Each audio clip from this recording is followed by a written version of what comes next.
What's up, guys? Gonna go through the general warm-up. This is the number 4. Just make sure that you do the prescribed amount given to you by your coach. I'm just gonna demonstrate each exercise about 2 or 3 reps just so you kind of get the gist of it, but follow your coach's prescription for however many you're supposed to be doing. So we're gonna go into dead bug. It's a core activating exercise. So I'm gonna get set up on the ground on my back. Okay, and then from here, knees start over my hips, and I'm gonna flex my feet up. Okay, rib cage is into the ground. There's a very small amount of space between my lower back and the ground, if any. I never want there to be any space where my hand can get underneath my lower back. Okay, so I'm activating my core by tensing up and bracing as I'm going through movement. Okay, so knees over hips, feet are flexed. Hands over shoulders, and my head is in a nice neutral position. Just for demonstrating purposes, I'm going to be talking and looking at you, but you should be in a neutral space the entire time. Okay, so now I'm going to move opposite leg, opposite arm, and I'm reaching for, as if I'm reaching for the ground out that way. Okay, my foot doesn't touch the ground, and my hand doesn't touch the ground, but it gets very close, and I'm tensing up, bracing here in my core so that I don't end up doing crazy things like that. Okay, and then as soon as I'm done there, I'm just alternating side to side. Try as best you can as the ones that are staying here to not be moving and doing funny things as you're going along. So again, I'm just reaching out. Tons of tension in my legs, my core, my upper body as I go through this movement. So it's a dead bug. You have inchworm.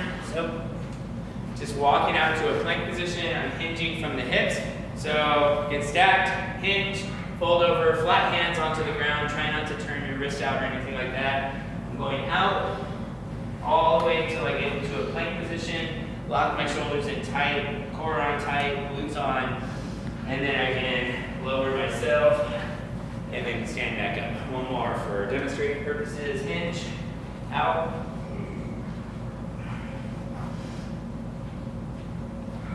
Okay, that's the inchworm. Shoulder taps in plank, so I'm going to stay there in the shoulder tap or in the plank position, and then I'm going to be tapping shoulders side to side. I am going to want my feet to be a little bit wider in this plank just to create kind of like a tripod stance for myself so I don't fall over. As I'm going, because my feet are wider, it's going to be harder to keep my glutes on, so I really want to drive my feet into the ground and try to activate my legs, my quads, my glutes as much as possible. And when I'm moving and reaching for my shoulder, I'm trying not to compensate by moving my body at all. Okay, so hands under shoulders. Again, normal plank, feet are closer together. I'm going to step out a little bit more. Organize, tighten up. Tap, plant, stability. But again, the last thing you want to do is just kind of rush through that, because what we're trying to do is really create as much stability through our shoulders, our hips, and our core, and just barely move. So we're just firing up as much as possible just to activate.